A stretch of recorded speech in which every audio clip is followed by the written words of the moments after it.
नमस्कार, मैं अविनाश रंजन गुप्ता आप सभी का अपने चैनल पर हार्दिक अभिनंदन करता हूं। आज के इस वीडियो में हम अध्ययन करने वाले हैं पृष्ठांकन के बारे में। इसे अंग्रेजी में एंडोर्समेंट कहते हैं और ये पाठ कार्यालयी हिंदी के अंतर्गत आता है। तो शुरू करते हैं पृष्ठांकन पर एक विशेष अध्ययन। सबसे पहले हम लोग पृष्ठांकन के आलोच्य बिंदुओं पर विचार कर लेते हैं। इसमें हम लोग सबसे पहले जानेंगे पृष्ठांकन क्या होता है, पृष्ठांकन भेजने का उद्देश्य क्या होता है, पृष्ठांकन की भाषा और शैली कैसी होती है, पृष्ठांकन से जुड़े विशेष द्रष्टव्य, पृष्ठांकन के प्रकार, पृष्ठांकन का उदाहरण 1 और पृष्ठांकन का प्रारूप 2 और पृष्ठांकन का उदाहरण 2। इन सब पर हम लोग एक एक करके विचार करेंगे। सबसे पहले हम लोग आ जाते हैं पृष्ठांकन क्या होता है। देखिए, पृष्ठांकन सरकारी पत्र व्यवहार का एक प्रचलित रूप है। पृष्ठांकन का प्रयोग निम्नलिखित स्थितियों में किया जाता है, अर्थात ये गवर्नमेंट सेक्टर में बड़ा ही प्रचलित है और निम्नलिखित स्थितियों में इसका प्रयोग किया जाता है। कैसे? देखिए, जब कोई पत्र अपने मूल रूप में प्रेषक के पास वापस लौटाया जा रहा हो तो हम लोग पृष्ठांकन का प्रयोग करते हैं। अर्थात मैंने किसी गवर्नमेंट ऑफिस में कोई पत्र भेजा है और वो पत्र एज इट इज़ मुझे वापस लौटाया जाएगा तो पृष्ठांकन के साथ लौटाया जाएगा। दूसरा देखिए, उस पत्र को जानकारी के लिए, टिप्पणी के लिए, निस्तारण के लिए दूसरे मंत्रालय में या संलग्न अथवा अधीनस्थ कार्यालय में भेजा जा रहा हो।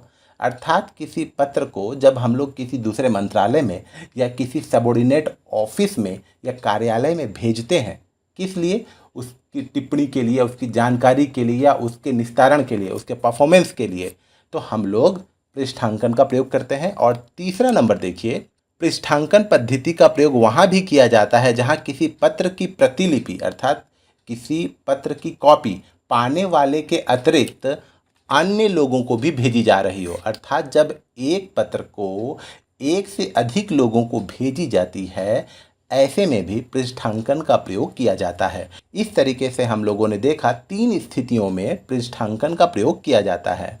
अब हम लोग आ जाते हैं पृष्ठांकन भेजने का उद्देश्य क्या होता है। देखिए, पृष्ठांकन विधि के माध्यम से एक मूल पत्र की प्रतिलिपि या ओरिजिनल कॉपी जानकारी प्राप्त करने के लिए, टू गेट द इंफॉर्मेशन, जानकारी और पथ प्रदर्शन के लिए, आवश्यक कार्रवाई के लिए, नेसेसरी एक्शन के लिए, उत्तर देने की कृपा करने के लिए, शीघ्र अनुपालन करने के लिए प्रेषित की जाती है। तो पृष्ठांकन भेजने का उद्देश्य कुछ इस प्रकार होता है। अब हम लोग आ जाते हैं तीसरे नंबर बिंदु पर, जो है पृष्ठांकन की भाषा और शैली।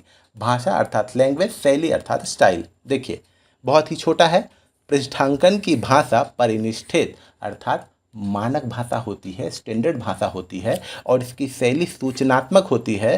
सूचनात्मक कहने का मतलब हुआ इंफॉर्मेटिव होती है। अब हम लोग आ जाते हैं विशेष द्रष्टव्य पर। देखिए, राज्य सरकार को प्रतिलिपि भेजने हेतु पृष्ठांकन के स्थान पर पत्र का प्रयोग किया जाता है।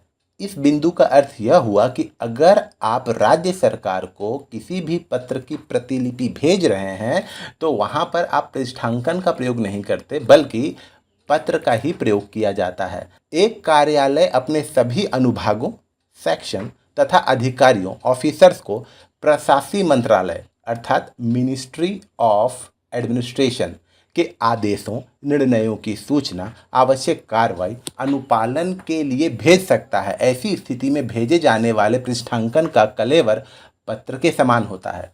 अर्थात एक कार्यालय है, वो अपने सबऑर्डिनेट कार्यालय या जितने भी सेक्शन होंगे या जितने भी खंड, प्रखंड जो भी हो, वो अपने अधिकारियों को मिनिस्ट्री ऑफ एडमिनिस्ट्रेशन के तरफ से जो भी आदेश आता है या कोई भी ऐसा सूचना जिसे तुरंत लागू किया जाए या उसका पालन किया जाए, ऐसी स्थिति में भेज रहा है तो वो भी पत्र के समान ही होगा। पृष्ठांकन में संबोधन या अधोलेख के साथ साथ विषय और संदर्भ भी नहीं होते। संबोधन जैसे हम लोग बोलते हैं प्रिय महोदय, ये नहीं होगा। अधोलेख जैसे आपका आज्ञाकारी हम लोग लिखते हैं, आपका आज्ञाकारी, ये नहीं होगा। इसके साथ साथ विषय अर्थात सब्जेक्ट भी नहीं होता और रेफरेंस संदर्भ भी नहीं होता। अब हम लोग आ जाते हैं पृष्ठांकन के प्रकार पर। देखिए, पृष्ठांकन 2 प्रकार से किया जाता है। पहला क्या है?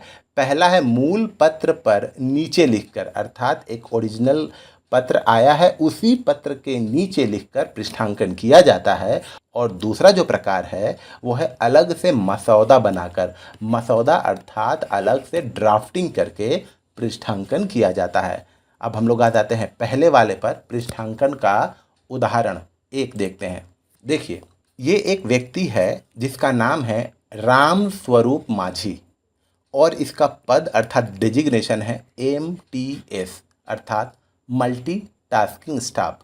पहले इसे प्यून के सेंस में कहा जाता था, लेकिन अब ये MTS के नाम से जाना जाता है। और ये एक कार्यालय में काम करता है और वहाँ के अधिकारी को इसने एक अर्जी दी है, इसे खरीदनी है एक बाइक, और बाइक खरीदने के लिए ये अग्रिम राशि चाहते हैं, एडवांस रुपए चाहते हैं। ठीक है, तो अब क्या होता है, इन्होंने जो एप्लीकेशन फॉर्म फिलअप किया है, देख लीजिए वो एप्लीकेशन फॉर्म कुछ इस तरीके का है। ये रहा वो एप्लीकेशन फॉर्म। इन्होंने ये एप्लीकेशन फॉर्म फिलअप तो कर दिया, लेकिन इन्होंने कहीं कहीं थोड़ी गलतियां कर दी। कहाँ गलती कर दी है, देखिए मद संख्या 4 में इनसे थोड़ी सी गलती हो गई है, उसके बाद मद संख्या 7 में भी इनसे गलती हो गई है, और तत्पश्चात इन्होंने मद संख्या 11 में भी कुछ कुछ गलतियां कर दी। ठीक है, और बाकी इन्होंने सारा सही फिलअप किया है। आप देख सकते हैं बाकी इन्होंने सारा फिलअप एकदम सही से किया है, इसमें और कोई गलती नहीं है। लेकिन सरकारी कामों में होता यह है कि जब तक एप्लीकेशन पूरे करेक्ट फॉर्म में संबंधित अधिकारी के पास नहीं पहुंचेगा, वो उस पर कार्यवाही या प्रोसीडिंग्स नहीं कर सकता। तो अब देखिए ये अंतिम है इस एप्लीकेशन फॉर्म का, और यहाँ जो जगह बची हुई है यहीं पर कंसर्न्ड अधिकारी एक पृष्ठांकन लिखेंगे। क्या लिखेंगे देख लेते हैं। देखिए क्या लिखा, श्री राम स्वरूप माझी MTS के वाहन खरीदने हेतु अग्रिम राशि के लिए आवेदन पत्र में मद संख्या 4, 7 और 11, अर्थात हम लोगों ने देखा था जो 3 प्रविष्टियां थी, 3 एंट्रीज थी, उन्होंने गलत कर दी हैं, पर वांछित सूचना नहीं दी गई है। उनका आवेदन पत्र उन्हें वापस लौटाया जाता है। पूर्ण आवेदन पत्र प्राप्त होने पर ही आवश्यक कार्यवाही की जा सकेगी। और इसे भेजने वाले हैं दिनेश चंद्र चौबे, ये उनका सिग्नेचर, ये उनका नाम और ये उनका पद, अनुभाग अधिकारी। तो इस तरीके से हम लोग देखते हैं पृष्ठांकन किया जाता है, और ये पहले प्रकार का पृष्ठांकन है जिसमें हम लोग मूल पत्र के नीचे ही पृष्ठांकन करते हैं। इसको आप दूसरे तरीके से भी लिख सकते हैं।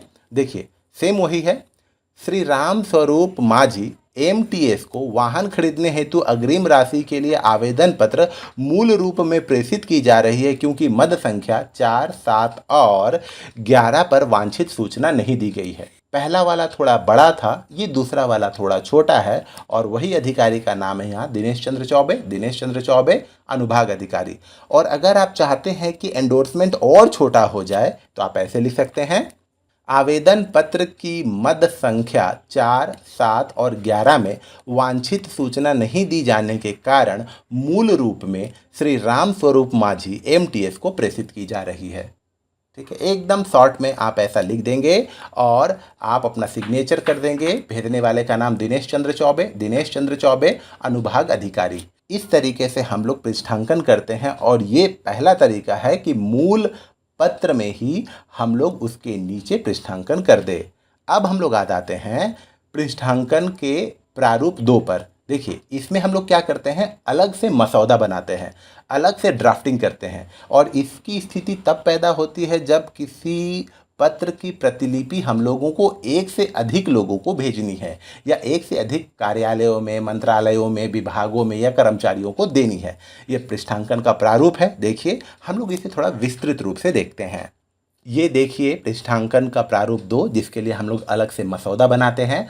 पहले हम लोगों को संख्या लिख देनी है, यहाँ आप देख सकते हैं संख्या, उसके बाद भारत सरकार लिख दीजिए, उसके बाद मंत्रालय, विभाग, उसके बाद स्थान, दिनांक। दिनांक हमेशा DD, MM, YYYY फॉर्मेट में ही लिखिए, यही मानक है, यही स्टैंडर्ड रूल है। उसके बाद देखिए मंत्रालय, कार्यालय, विभाग, अधिकारियों को नीचे लिखे पत्रों की एक एक प्रति सूचना एवं आवश्यक कार्रवाई के लिए प्रेषित है।